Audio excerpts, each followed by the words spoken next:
Good morning. You were live in the CNN newsroom. I'm Jim Acosta in Washington this morning. Fallout from former President Donald Trump's unhinged rally in Ohio. For an hour and a half, he delivered bizarre, rambling remarks, parroting language used by Adolf Hitler, calling some migrants animals, and warning of a, quote, bloodbath if he loses to Joe Biden. Trump spread more lies about the 2020 election, saluting those convicted of crimes on January 6th for their attempt to subvert democracy.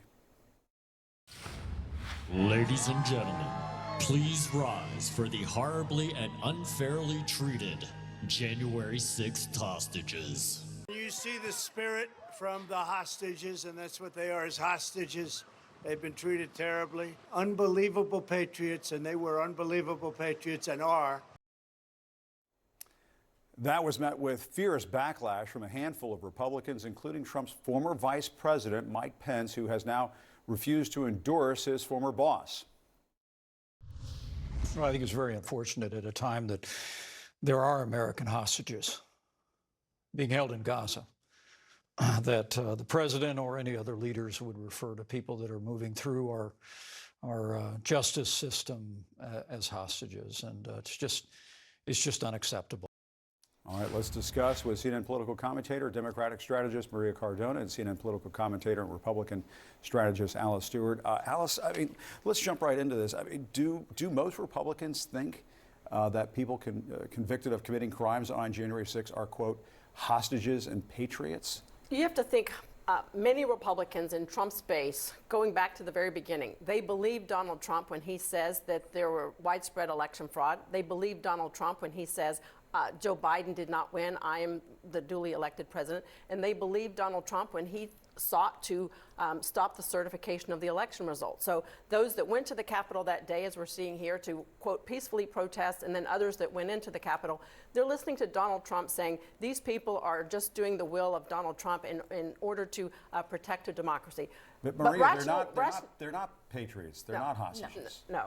I mean, They're insurrectionists. They're terrorists. They caused the death of 5 police officers. They defiled in many cases, they're criminals. They're exactly. in jail for being criminals. That's exactly right. Yeah. And I think what is so dangerous about this rhetoric, and I know my friend Alice is explaining to us why he's doing it and why Republicans refuse to excuse it and are, you know, turning themselves around in circles trying to figure out how to respond to this publicly. But here's why it's so dangerous. Donald Trump, leading up to January 6th, was not even as explicit as he was talking about now. He talked about come to the Capitol, it's going to be wild, and look what happened. He caused an insurrection, which is why a lot of these quote-unquote patriots are in jail Trump, now. I mean, he hasn't really paid a price for what took place on January 6th. And I mean, look at what he said about the auto industry and what will happen to this country if he loses to Joe Biden. Let's watch. We're going to put a 100% tariff on every single car that comes across the line, and you're not going to be able to sell those cars if I get elected. Now, if I don't get elected, it's going to be a bloodbath for the whole. That's going to be the least of it. It's going to be a bloodbath for the country. That'll be the least of it. But they're not going to sell those cars. Now, Maria, the Trump and Alice, the Trump campaign was this is what the Biden campaign said in response to all of this. They said he wants another January 6th. The Trump campaign refuted that, said he was just talking about the auto industry and so on. They're crying foul over how this has been covered. But if you look at, Alice, if you look at the way he said this, it's going to be a bloodbath for the whole, then he stops. That's going to be the least of it. That's going to be the least of it. It's going to be a bloodbath for the country. And if you look at it in context, also where it says, talking about the auto industry and a 100% tariff on every car that's brought into this country, he's talking about the auto industry and the impact the Biden policies have on the auto industry. You don't think he just meant the auto industry? I believe you when he uses the term bloodbath, he is talking about this in an economic sense. And you look at the word bloodbath. But he says that's going to be the least of it. It's going to be a bloodbath for the country. We're talking about the other definition of bloodbath is a severe loss and reversal. And this is used all the time when we're talking about the stock market and the economy. And he's talking, look, I think this is a tremendous disservice to people. I love you, when this Alice, is- but I mean... and I love you too, Jim, but I think this is... Let me tell you, I really think, because, you know, was it out of context when he said very fine people on both sides? Was it out of context when he said we got to fight like hell, you won't have a country anymore? Marie, was it out of context when he said stand back and stand by? If I can finish what I'm saying. Sure. This is taken out of context. He's talking about the auto industry. He's talking about the electric vehicle mandates that the Biden administration is supporting and how that is going to devastate the auto industry. And he's basically sending the message to people across middle America, the United Auto Workers, the actual workers, not the head, but the workers realize the devastating... Let's play this. What about when he called migrants animals? Let's watch that. If I had prisons that were teeming with MS-13 and all sorts of people that they've got to take care of for the next 50 years, right? Young people, they're in jail for years, if you call them people. I don't know if you call them people. In some cases, they're not people, in my opinion. These are bad. These are animals. Maria, I mean, I hear what Alice is saying, and you know, we have fiery discussions sometimes. We all respect each other at the end of the day. But to me, it's really a stretch to say, well, these things are out of context, or, you know, it's just rhetoric. And so this is just, it's so dangerous. It is. And it seems to be encouraging violence. And when you dehumanize migrants, Yes. calling them animals. That's exactly right, Jim. It's dangerous. And maybe it would be more believable what Alice was saying if we were talking about a normal person. We're not talking about a normal person. We're talking about Donald Trump. And he has a history of talking about violent rhetoric, violent actions. He knows that his MAGA cult followers, that his supporters hear a dog whistle and they're saying, oh, here is what Donald Trump is telling us to do.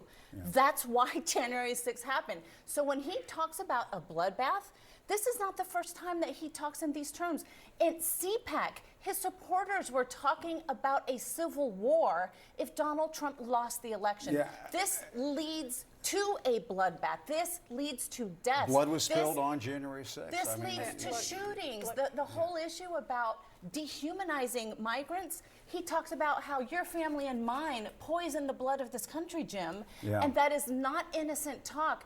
That led to a shooting in El Paso. That led to the shooting in Uvalde. These things do not happen without Whether it's consequence. about cars or not, bloodbath, why even use that language? Well, I know you wouldn't advise a candidate to do that. Again, the term is used all the time when we're talking about stock market, the economy, and a tremendous loss, and that's what he's talking about here. In response to the animal comment, he specifically, again, I understand Democrats want to take everything out of context, but in this case, he's talking about MS-13 gang members. Killers, gang members are animals. Aside from that, and I am hardly a Trump apologist, but I'm saying in that instance, he's talking about MS-13. And I will go on to say, I agree with Maria, talking about poisoning the blood of this country and other references to those coming into this country are unnecessary. Right, over the weekend he said he didn't know that Hitler used that kind of language to describe the Jewish people. But this has been pointed out in the news coverage time and again that this is rhetoric used by Adolf Hitler. And he watches the news all the time, so he knows. He's seen the coverage.